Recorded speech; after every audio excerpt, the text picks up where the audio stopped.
Allah'ın selamı, rahmeti ve bereketi üzerinize olsun. Sevgili dostlar, 16. sözle devam ediyoruz. Bugün 3. ve 4. şuaları okuyacağız. Küçük bir zeyl ek var sonunda. Bakalım nereye kadar gideriz. Belki de bitiririz inşallah. 3. şua. Ey haddinden tecavüz etmiş, nefsi pür vesvas. Vesvas, vesveseler demek. Vesvesenin çoğulu. Yani vesvese dolu nefsim diyor. Gerçekten insan nefsi böyle kusur arıyor, bahane arıyor. Dolayısıyla bu kusur gösteren, vesvese veren şeytanın sözünü dinliyor daha çok.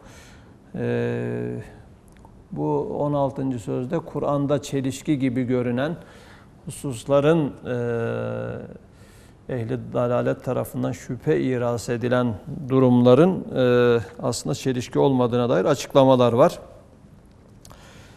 Diyorsun ki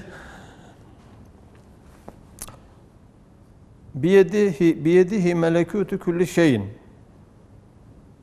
Her şeyin melekutu onun elindedir. Yani iç yüzü her şeyin onun elindedir.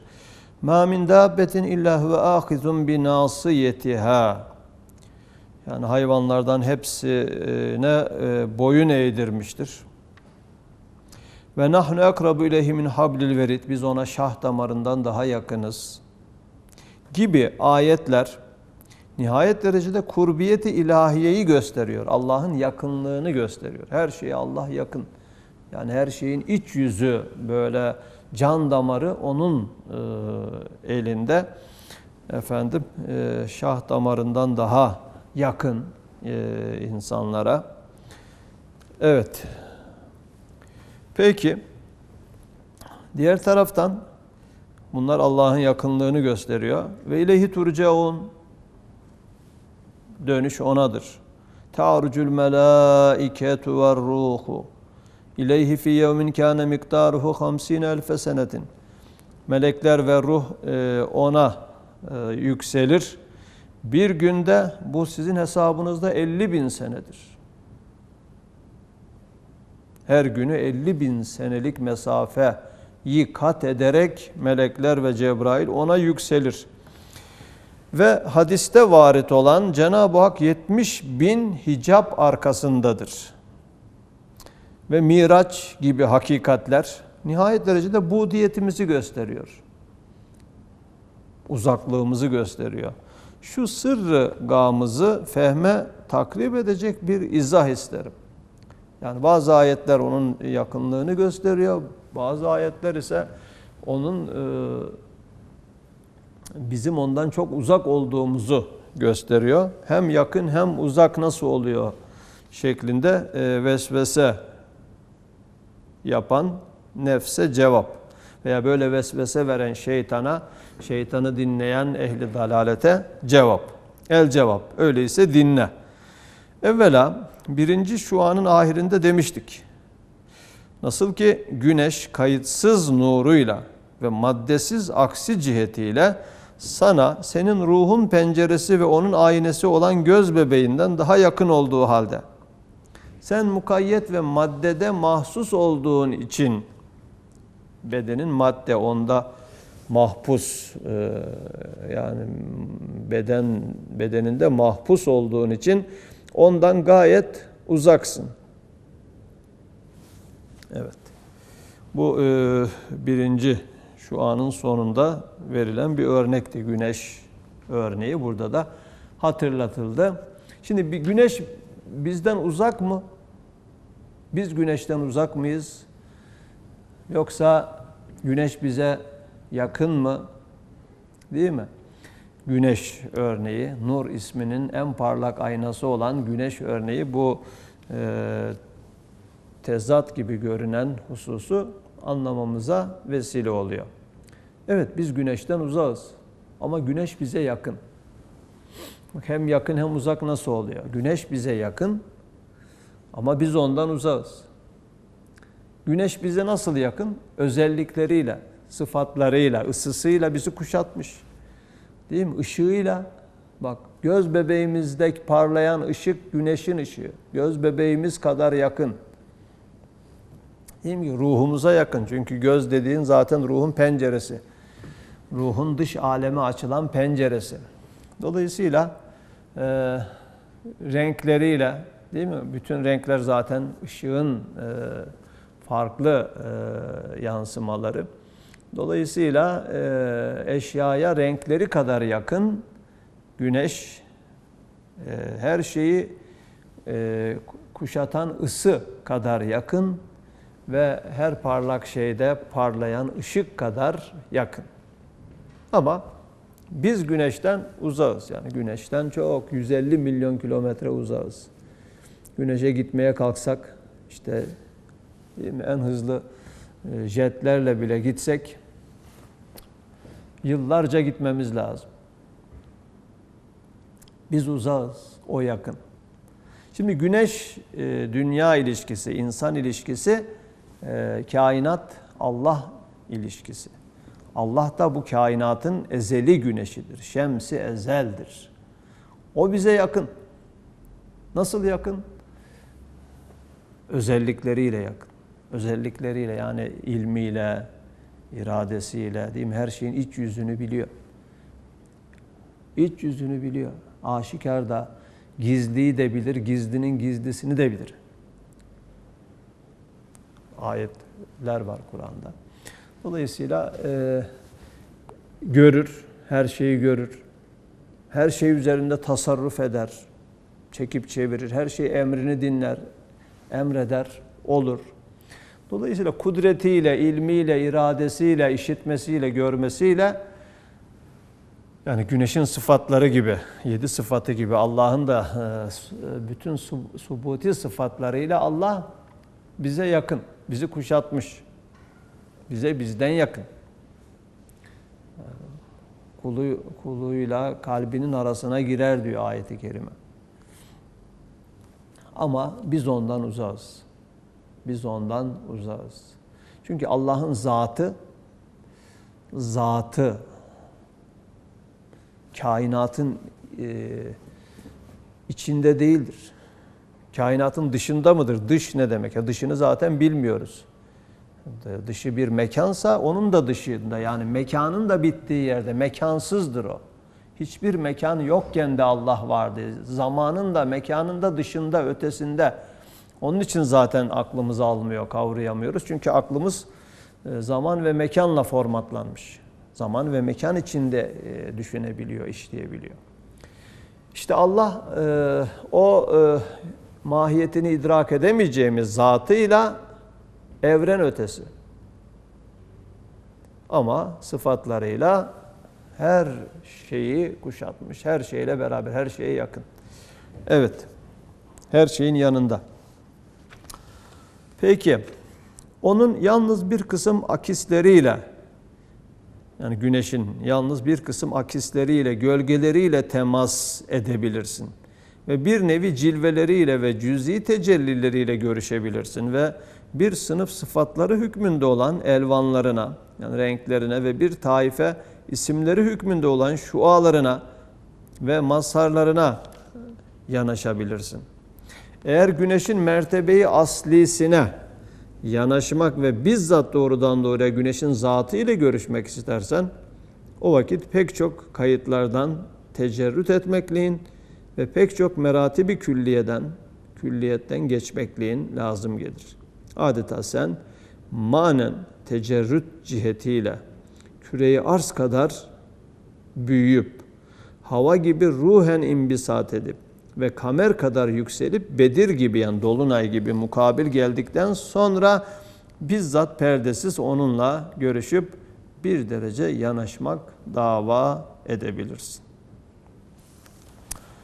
Öyle de o celili pür kemal, o cemili bi misal, o vacibül vücud, o mucidi külli mevcud, o şems-i sermet, o sultan-ı ezel ve ebed sana senden yakındır. Allah'ın kaç tane özelliğini, sıfatını zikretti. Yani aynı zamanda zikretmiş oluyoruz. Allah'ın isimlerini, esmasını, değil mi? Zikretmiş oluyoruz. o celili pür kemal, o cemili bi misal, o vacibül vücud, o mucidi külli mevcud, o şems-i sermet, o sultan-ı ezel ve ebed sana senden yakındır. Sen ondan nihayetsiz uzaksın. Kuvvetin varsa temsildeki dekaiki, incelikleri tatbik et. Evet. Neydi temsildeki? Onun güneşin mertebeyi aslisine yanaşmak ve bizzat doğrudan doğruya güneşin zatı ile görüşmek istersen o vakit pek çok kayıtlardan tecerrüt etmekliğin, yani maddi kayıtlardan sıyrılman gerekir ve pek çok külli mertebelerden geçmen lazım. Adeta sen manen tecerrüt cihetiyle küre-i arz kadar büyüyüp, hava gibi ruhen imbisat edip ve kamer kadar yükselip Bedir gibi mukabil geldikten sonra bizzat perdesiz onunla görüşüp bir derece yanaşmak, dava edebilirsin. Tabi bu insan için dünyada mümkün değil ama cennette mümkün olacak. Bizzat görüşecek, yani alemlerin Rabbi ile bizzat onu görecek. Kainat Sultanı bize kendi cemalini gösterecek. Ve bu cennetin en zirve zevki olacak. Cennettekilere cenneti bile unutturan hatta bir saat müşahadesi cennetin 1000 yıllık zevkine bedel olan bir huzur hali olacak ki gerçekten her defasında insanı heyecanlandırıyor, düşündürüyor. Bizi bekleyen böyle değil mi? Dünyada da onun misafiri olmak, onun kulu olduğunu bilerek yaşamak, cennete aday olduğunu düşünerek yaşamak insana heyecan veriyor. Ama bizzat onunla görüşeceğimiz, onun o eşsiz cemalini seyredeceğimiz cennetteki o büyük buluşma ise bambaşka bir heyecan vesilesi. Cenab-ı Hak bu coşkumuzu, heyecanımızı devamlı kılsın inşallah. Evet, saniyen mesela velillahil meselül e'ala, bir padişahın çok isimleri içinde kumandan ismi çok mütedahil dairelerde tezahür eder. Serasker daireyi külliyesinden tut, müşiriyet ve ferikiyet ta yüzbaşı, ta onbaşıya kadar geniş ve dar, külli ve cüz'i dairelerde de zuhur ve tecellisi vardır. Padişahın tecellisi vardır. Serasker, yani işte Genelkurmay Başkanı şimdiki ifadeyle, Genelkurmay Başkanlığından işte böyle paşalara kadar, maraşaller değil mi, binbaşılar, yüzbaşılar, onbaşılar da kadar her bir dairede onun bir zuhur ve tecellisi vardır. Şimdi bir nefer, yani bir sıradan bir asker hizmeti askeriyesinde onbaşı makamında tezahür eden cüz'i kumandanlık noktasını merci tutar. Çünkü onbaşıyla muhatap olur. Değil mi? Onbaşının şahsında o padişahı görür. Kumandanı azamına şu cüz'i cilve-i ismiyle temas eder ve münasebetler olur. Eğer asıl ismiyle temas etmek, ona o ünvan ile görüşmek istese, değil mi? Onbaşılıktan ta serasker mertebe-i külliyesine çıkmak lazım gelir.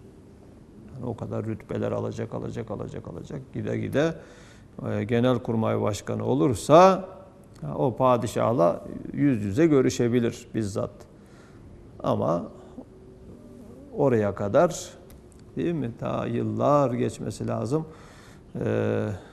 Oraya gelinceye kadar önce neyse bir üst makam, onu o makamın şahsında padişah ancak görebilir ve ona muhatap olabilir. Demek padişah o nefere ismiyle, hükmüyle, kanunuyla ve ilmiyle, telefonuyla ve tedbiriyle ve eğer o padişah evliya-i abdaliyeden nurani olsa, hani bir anda birçok yerde bulunabilecek o manevi halle hallenmiş birisi olsa bizzat huzuruyla o nefere gayet yakındır.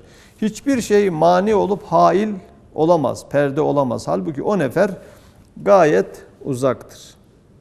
Binler mertebeler hail, perde, binler hicaplar fasıldır. Aralarında var.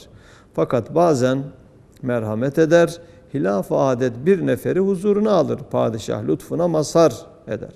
Yani işte burada ilginç, güzel bir örnek yani. Değil mi? Bir diyelim, bir padişah diyor, şimdi cumhurbaşkanı diyelim. Cumhurbaşkanına yakın mıdır, uzak mıdır? Mertebe olarak, değil mi? Bir Cumhurbaşkanından çok uzak bir yerdedir yani. Onunla görüşemez, istediği zaman görüşemez. Değil mi? O ancak kendi muhatap olduğu komutanının şahsında onu görür. Ama Cumhurbaşkanı ona yakındır. İstediği zaman onu buldurur. Onun üzerinde tasarruf eder. Değil mi? Şimdi nasıl oluyor yani bak, hem uzak hem yakın. Cumhurbaşkanı çok yakın ama ondan çok uzak. Evet. Bunun gibi. Fakat bu son kısım önemli.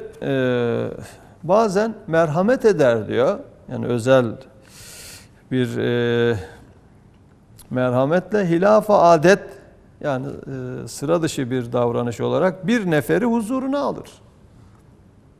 Lütfuna mazhar eder. Öyle de emri kün feyekûne malik. Güneşler ve yıldızlar emir ber nefer hükmünde olan Zat-ı Zülcelal her şeyden daha ziyade yakın olduğu halde her şey ondan nihayetsiz uzaktır.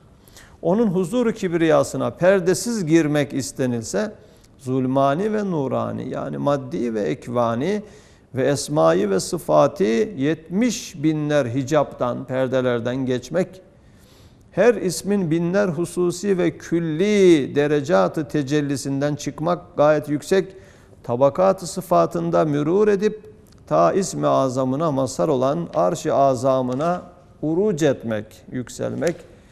Eğer cezb ve lütfu olmazsa, özel rahmetinin cazibesi ve lütfu olmazsa binler seneler çalışmak ve sülük etmek, yol kat etmek lazım gelir. Mesela sen ona Halık ismiyle yanaşmak istersen, yani sadece 1001 isminden birisi, Halık ismiyle kainat sultanına yanaşmak istersen, senin Halık'ın hususiyetiyle, sonra bütün insanların Halık'ı cihetiyle, sonra bütün zihayatların, yani bütün canlıların Halık'ı ünvanıyla, sonra bütün mevcudatın Halık'ı ismiyle münasebettarlık lazım gelir. Yoksa zilde kalırsın, yalnız cüz'i bir cilveyi bulursun. Evet, böyle yani her ismin de kendi içinde 1001 ismin 1001 tecellisi var. İşte perdeler bunlar, yani 70 bin perde, değil mi? Miraca çıkarken Peygamberimiz 70 bin perdeyi aça perdeler. Bunlar Allah'ın isimleri. Yani her ismin kendi içindeki tecellileri, bütün bunları anlaya insan yükseliyor. İşte dünya böyle bir yarışa sahne oluyor. Allah'a yaklaşma, Allah'ı anlama, Allah'ın isim ve sıfatlarına mazhar olma yarışı. Neticede de işte kim bu perdeleri ne kadar çok açmışsa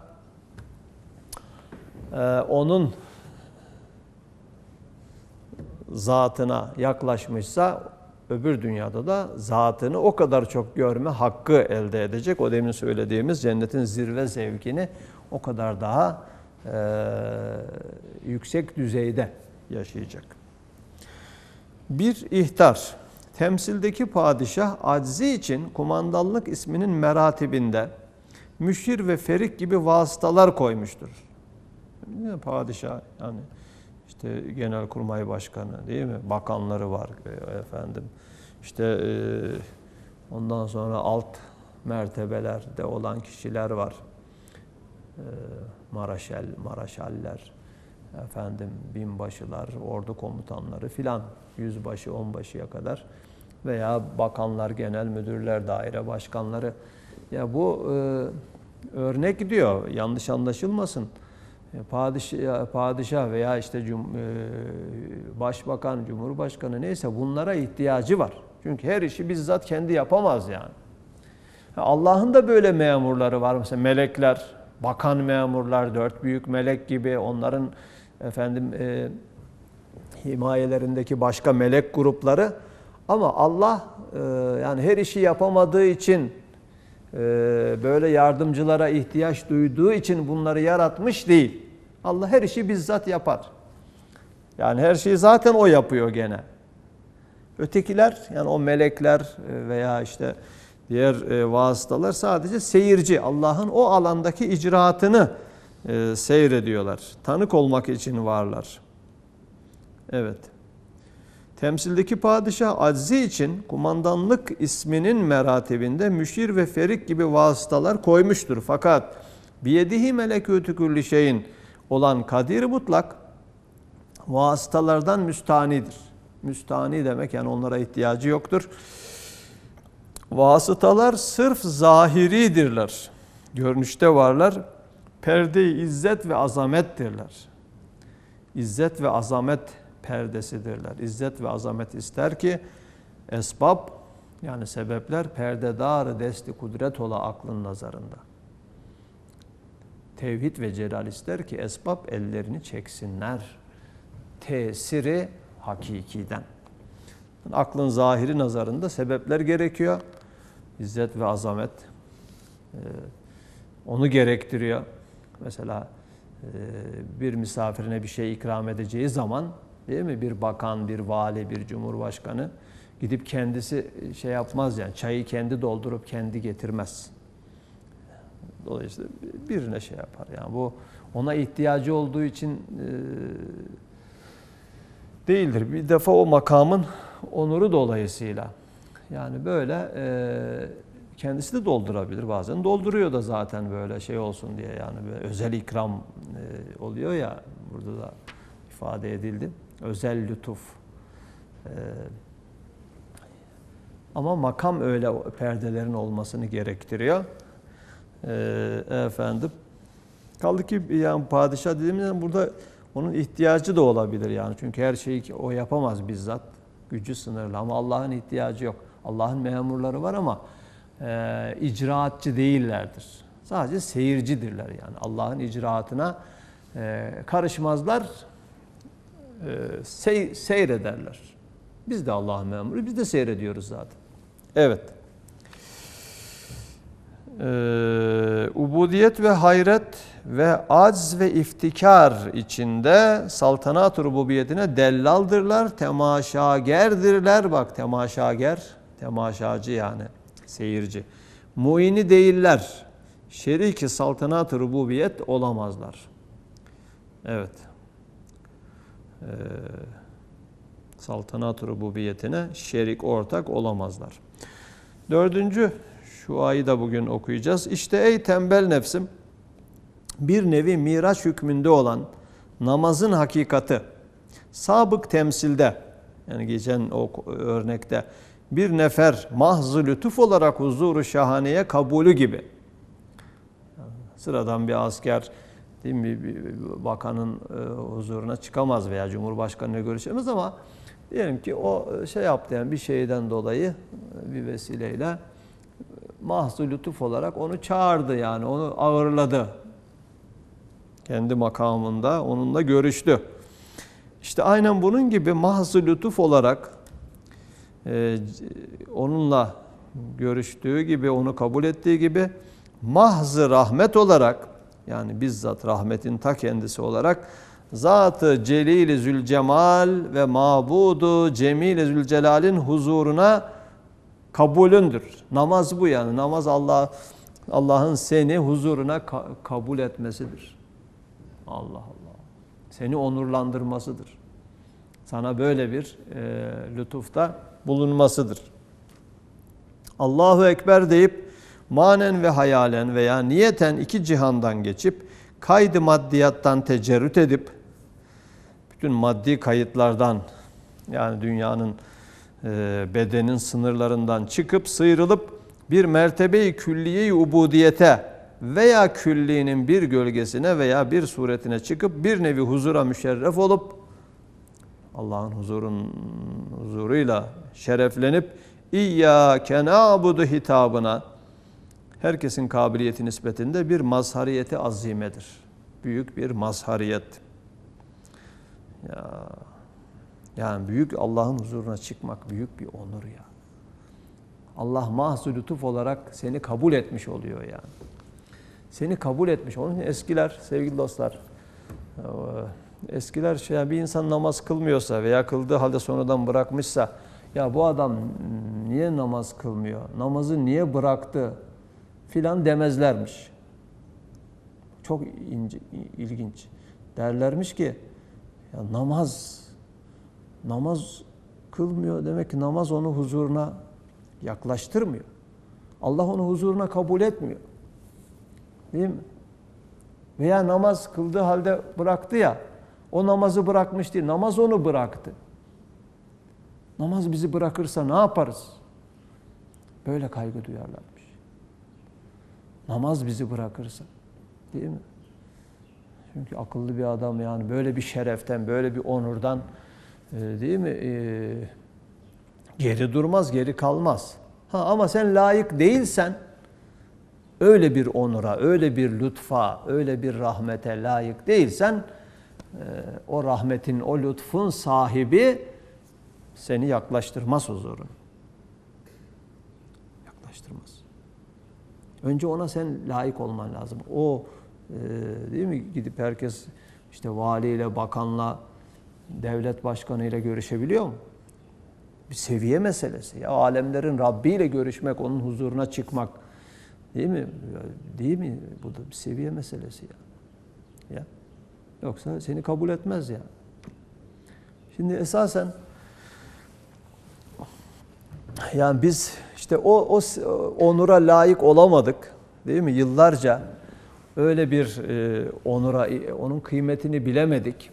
Zaten camilerle, namazla aramıza mesafe koyduk. Aslında bu koronavirüsten önce de biz mesafe koyduk yani. İstisnalar var tabii. O istisnaların dışında genel olarak mesafe koyduk. Ne yaptı? Cenab-ı Hak dedi ki zaten siz layık değilsiniz. Size evimin kapılarını kapatıyorum. Zaten siz kendiniz kapattınız zaten. Önce kendiniz kapattınız. Allah'ın evleriyle aranıza mesafe koydunuz. Bunu iyice anlamamız için esasen o mesafeyi ne yaptı? Herkesin görebileceği şekilde aşikar etti. Allah'ın bir ismi odur. Aşikar eden, yani gösteren, mushir, açığa çıkaran, gizli şeyleri açığa çıkaran ismiyle açığa çıkardı. Bugün aklıma geldi bu mana, iyi oldu buradan. Bir yerde Cuma hocası yokmuş, beni çağırdılar, hutbe okudum, hutbede de bunu söyledim. Mesela herkes maskeli geldi, değil mi? Maskeli camilere maskeli giriyoruz. Aslında bu çağ maske çağı. Yani biz 3 ay önce bu salgın hastalık olmadan maskemiz yok muydu? Görünmez bir sürü maskemiz vardı bizim. Değil mi? Yine istisnalar hariç tutarak genel konuşuyorum. Herkes maskeli. Herkesin yani bir tane de maskesi yok yani. Birine gösterdiği yüzüyle öbürüne gösterdiği yüzü aynı değil. Halbuki müminin içinin dışının bir olması lazım. Olduğu gibi görünmesi, göründüğü gibi olması lazım. Ama görüntü çağı yani, makyaj çağı, maske çağı. Duruma göre maske takıyoruz. Ne oldu? Allah açığa çıkardı bunu. Yani bunu biz de belki farkında değildik. Şimdi herkes maskeli. Zaten maskeliydiniz, bari böyle görünen bir maskeniz olsun diye bu hastalık sebebiyle bu açığa çıktı. Ya. Camilerle zaten mesafeliydik. Birbirimizle de öyle. Yani bu çağ kadar insanları birbirinden koparan, birbirinden uzaklaştıran bir çağ olmamıştır. Güya iletişim çağı. Dünyanın her tarafıyla irtibat kuruyorsun ama yanındakiyle mesafen var arada. Komşularını tanımıyorsun. Hatta kendi ev halkınla mesafen var arada. Camiye gidenler camide bile mesafe. Ben bakıyordum, bazen şaşırıyordum yani bu şeyden önce. Adam safta omuz omuza gelmesi gerekir. Omuzların birbirine değmesi lazım. Değmesin, yağlı boya var ya, böyle biraz büyük bir karış mesafe arada. Bir karış mesafe. Ya zaten mesafeniz vardı diyor kader, dedi bize. O bir karışı ben 1 metre açıyorum. Şimdi 1 metre mesafeli, 1,5 metre mesafeli durun bakalım. Açığa çıkardı. Allah mushir, gizlilikleri aşikar eden ismiyle aşağı çıkardı. Ama önce biz zaten mesafe koyduk. Evlerimizi ihmal ettik. Değil mi? Ev hapsinde bu ihmali amale tebdil etmemiz, kaza etmemiz için ev hapsinde bizi yaşattı. Öyle. İşlerimiz vardı öyle veya böyle. Kıymetini bilemedik. Değil mi? İşlerimiz de aramıza mesafe koydu. Yani işimizi özler olduk. Onun için her şey bak bize bir ders veriyor. Allah ders almayı nasip etsin. İyi ders almayı. Değil mi? Alanlar bu işten kazançlı çıkacaklar. Çok kazançlı çıkacaklar. Yani bütün böyle umduğumuz dağlara kar yağdı, gönlümüze bahar gelsin diye. Tutunduğumuz bütün dallar kırıldı, kader kırdı. Onun sapasağlam ipine tutunalım diye. Değil mi? Aramıza mesafeler kondu. Sosyal mesafeler aslında zaten var olan gönül mesafelerimizi kapatalım diye. Değil mi? Kayıplarımız oldu. Dünyevi, maddi zararlarımız oldu. Manevi, uhrevi ticaretimizde kazançlı çıkalım diye. Ya. Her şey bizim için.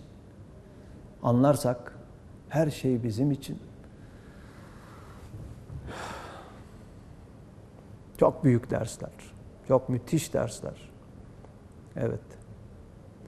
Tüm kayıplarımız kendimizi bulmamız için. Daha önemli şeyler bulmamız için. Evet, şurayı tamamlayayım hemen.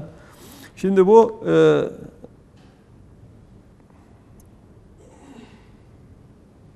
meseleyi isterseniz şey yapalım. Parantezi biraz fazla açtık. 4. şuayı tekrar baştan alarak bir sonraki programa bırakayım. Efendim, nereden geldik buraya? Zaten Allah'ın lütfuydu, yani namaz onun huzuruna kabul edilmemizdi. Kıymetini bilmemiz lazım. Rabbimiz kıymetini bilmeyi nasip etsin. Ama ben bakıyorum yine kıymetini bilmiyoruz. Ya bu şeyden sonra, değil mi? Geçen bir hafta oldu. Bir hafta camiler açık. Öğlen ikindi vakitlerinde. Geçen baktım pazartesi günü. Cuma günü tamam zaten dışarılara taştı filan. Gene de böyle çok büyük izdiham olur. O kadar beklediğim kadar izdiham olmadı. Neyse, pazartesi günü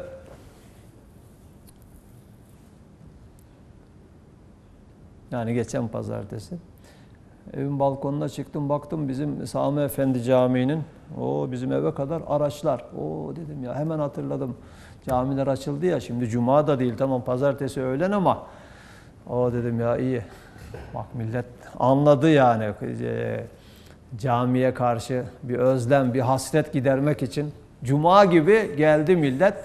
Ben de dedim hemen yetişeyim, abdest aldım gittim. Meğer cenaze varmış. Cenaze, hemen caminin kapı komşusu birisi vefat etmiş. Sonra ikindiye gittim, baktım aralıklı saflarla bir saf bile yok. Ya bir saf.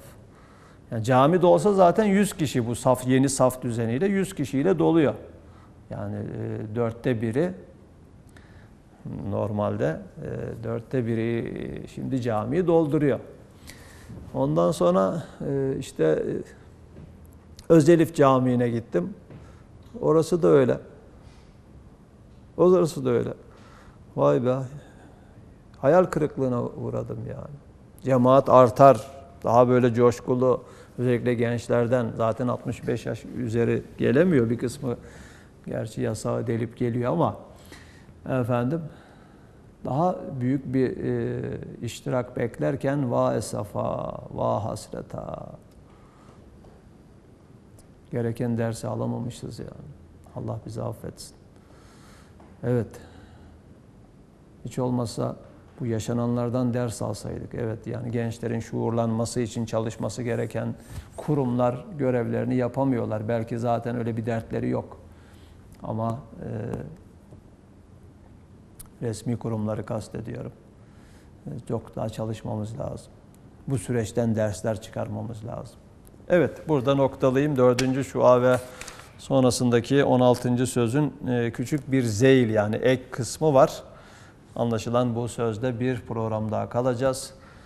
Efendim tekrar buluşma dileğiyle, duasıyla hepiniz Allah'ın yüce kudretine teslim olun efendim.